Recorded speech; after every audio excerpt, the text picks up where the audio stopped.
Hello students, welcome to my channel. This is Roshan Sharma X. चलिए मेडिया students, एक नए वीडियो की शुरुआत हम करते हैं।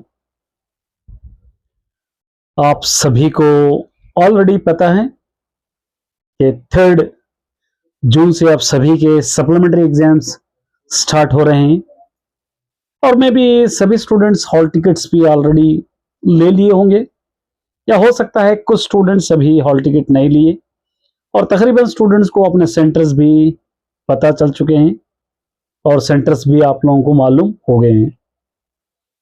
देखिए मेरे डियर स्टूडेंट्स, ये सभी प्रक्रिया चलते रहेगी। फोकस आपका सिर्फ और सिर्फ किसी तरह इस एग्जाम में 10th क्लास क्रैक करना है, ये आपका फोकस होना चाहिए। बहुत ही क्रूशल टाइम है आपका।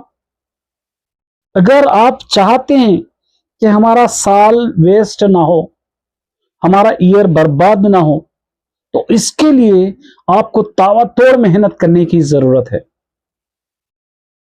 मैं जानता हूं आप सभी स्टूडेंट्स ने एनुअल में बहुत मेहनत की है, बहुत सा आपने रिवाइज किया होगा और बहुत सारे आंसर्स आपने पढ़े होंगे और एग्जाम भी अच्छी तरह आपने लिखा होगा।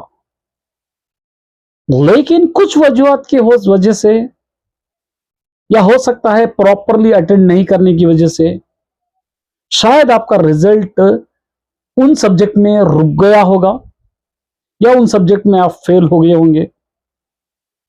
बहुत सारे स्टूडेंट्स महज एक सब्जेक्ट में फेल्ड है, कोई स्टूडेंट्स 2 सब्जेक्ट में फेल्ड है, बहुत कम ऐसे स्टूडेंट्स है 3 या 4 सब्जेक्ट में फेल्ड है।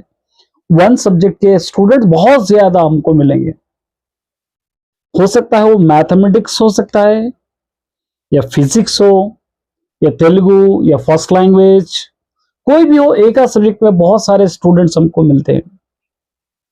देखिए मेरे डियर स्टूडेंट्स, एक सब्जेक्ट आपके लिए यहां तक आपको वेट कराया है, आपका टेंशन को डबल बढ़ा दिया है। काश वो एक सब्जेक्ट भी आपको मार्च में ही क्लियर हो जाता तो ये टेंशन आपको ना ही रहती। आप आराम से अपने कॉलेज सेलेक्ट करते, कॉलेज में जाते। लेकिन वो पास्ट है, गुजर गया।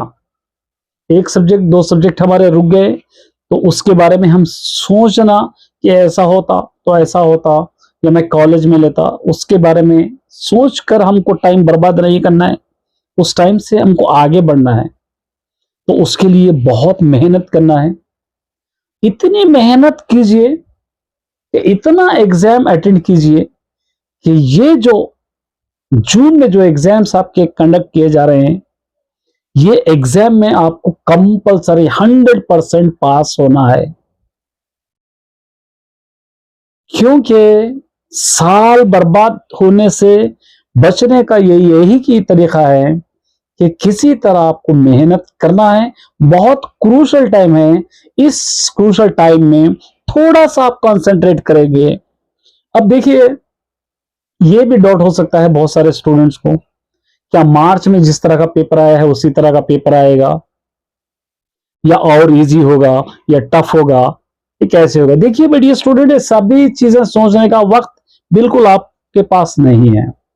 पेपर जैसा भी हो आपको लिखना ही है, चाहे टफ हो चाहे इजी हो, उसके लिए आपको मेहनत बहुत ही जरूरी है। अब आप लोग के माइंड में एक और सवाल आ सकता है कि कौन से आंसर्स पढ़े, कहां से पढ़े, कौन सा इंपॉर्टेंट पढ़े। देखिए ये भी चीजें आपको सोचने की जरूरत नहीं है। जो आपने मार्च एग्जाम्स के लिए स्टडी किया है, उन्हीं एग्जाम्स को आपको पढ़ना है, उन्हीं रिवाइज को आपको पढ़ना है। एक बार उसी रिवाइज को अच्छी तरह अगर आप पढ़कर जाएंगे तो वही रिवीजन आपको इन एग्जाम्स में भी बहुत सारा सपोर्टेबल हो जाएगा। ऐसा नहीं है कि नए तरीके से आप पढ़िए, नए आंसर्स पढ़िए, ऐसा बिल्कुल नहीं है। सिर्फ आपको रिवाइज करना है, क्योंकि ऑलरेडी आपने सारे सब्जेक्ट को पहले ही पढ़ लिया है। उसको एक बार रिवीजन करने की जरूरत है, वो भी ईमानदारी से, डेडिकेशन के साथ। ऐसा नहीं है कि जस्ट रफली रिवीजन कर लिए, चाहे याद भी हो चाहे याद भी ना हो, देख लिए हम लोग, ऐसा नहीं। आपको एक बार ऑलरेडी ठोकर लग चुका है, आपने फेल्यूर का सामना कर चुके हैं, आपसे बेहतर कोई भी नहीं जानता कि आपके दिल पर क्या बीत रही है। फ्रेंड्स में जाने के लिए सोच रहे हैं कि मेरा सब्जेक्ट रुक गया, लोग क्या सोचेंगे, इधर माँ बाप से प्रेशर, टीचर से प्रेशर, आपका हाल आप खुद बेहतर जान सकते हैं। तो इसीलिए उन सारे चीजों को अपने ध्यान में रखते हुए इन एग्जाम्स में किसी तरह पास होने की कोशिश कीजिए, अच्छी तरह पढ़ने की कोशिश कीजिए, एटलीस्ट पास हो जाना चाहिए। वो रैंक है, ज्यादा मार्क्स है, वो आगे सोचेंगे, ये स्टेप हमको पार करना है। एटलीस्ट हम इतना पढ़कर जाएंगे कि हम किसी तरह पासिंग मार्क्स ला लेने का एक कॉन्फिडेंस हमें है। ज्यादा मार्क्स आएंगे तो बेहतर है, ठीक है, लेकिन हमारा जो इंटेंशन है कम से कम इतने मार्क्स का तो हमको होना चाहिए। तो इसलिए ये चंद बातें थे मेरे डियर स्टूडेंट्स। फोकस कीजिए, महज 3-4 डेज आपके पास टाइम रह गया है।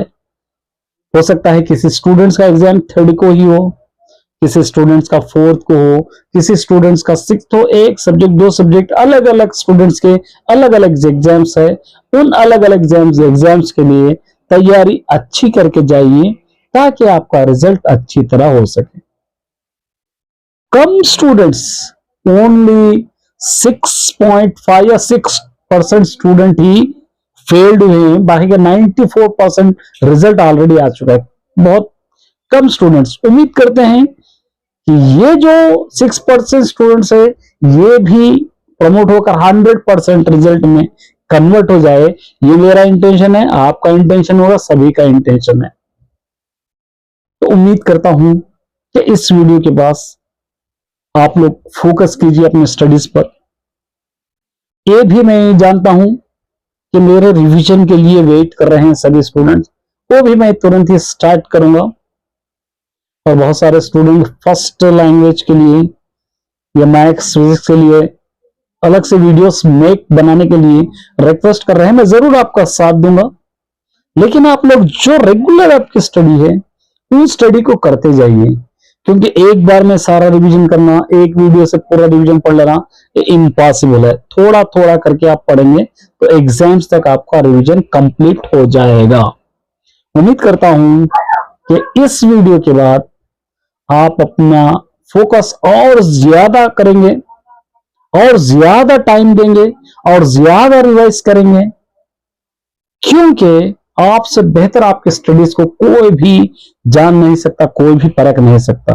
आप खुद अपने दिल से पूछिए कि आपके दिल पे क्या बीत रही है वो एक आध सब्जेक्ट 2 सब्जेक्ट रुकने की वजह से। तो उम्मीद करता हूं मेरे डियर स्टूडेंट्स इस वीडियो के बाद स्टडी कीजिए।